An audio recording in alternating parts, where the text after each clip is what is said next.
এই পৃথিবীর সবচাইতে বড় সাগরের নাম হচ্ছে প্রশান্ত মহাসাগর। আর এই প্রশান্ত মহাসাগরের সবচেয়ে গভীরতম জায়গার নাম হচ্ছে মারিয়ানা ট্রেঞ্চ।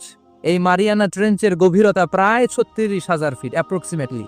আর এই পৃথিবীর সবচেয়ে বড় যে পাহাড়টা মাউন্ট এভারেস্ট, এটার উচ্চতা প্রায় 29,035 ফিট। তাহলে মাউন্ট এভারেস্টকে আস্ত তুলে ধরে এনে প্রশান্ত মহাসাগরের সবচেয়ে গভীর জায়গা মারিয়ানা ট্রেঞ্চের উপর যদি ছেড়ে দেওয়া হয়, পুরো পাহাড়টা পানির নিচে তলিয়ে যাবে। তার উপরেও আরো পানি থেকে যাবে প্রায় 7,000 ফিট। এই পৃথিবীর দ্বিতীয় গভীরতম মহাসাগরের নাম আটলান্টিক মহাসাগর, যেটার সবচাইতে গভীর জায়গার নাম পোয়েটোরিকো।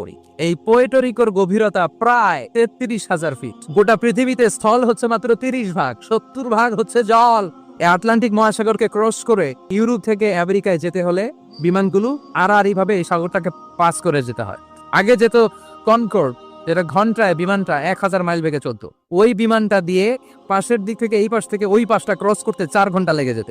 তার মানে আড়াআড়ি ভাবে আটলান্টিক মহাসাগর প্রায় 4000 মাইল। পৃথিবীর সব সাগর আর মহাসাগরের পানি যদি কালি হয়ে যায়, আর পৃথিবীর যত গাছপালা আছে সব গাছপালা পাতাগুলো আছে, এই পাতাগুলো যদি এরকম খাতা হয়ে যায়, আর সাগরের জল নামক কালি দিয়ে গাছের পাতা নামক খাতার উপরে যদি আমার তাসবিহগুলা তোলা লিখতে শুরু করে দিস, তাহলে পৃথিবীর এই বিশাল মহাসাগরের পানিগুলো, যেগুলোকে কালির সাথে আমি উপমা দিয়েছি, এই কালি সব শেষ হয়ে যাবে।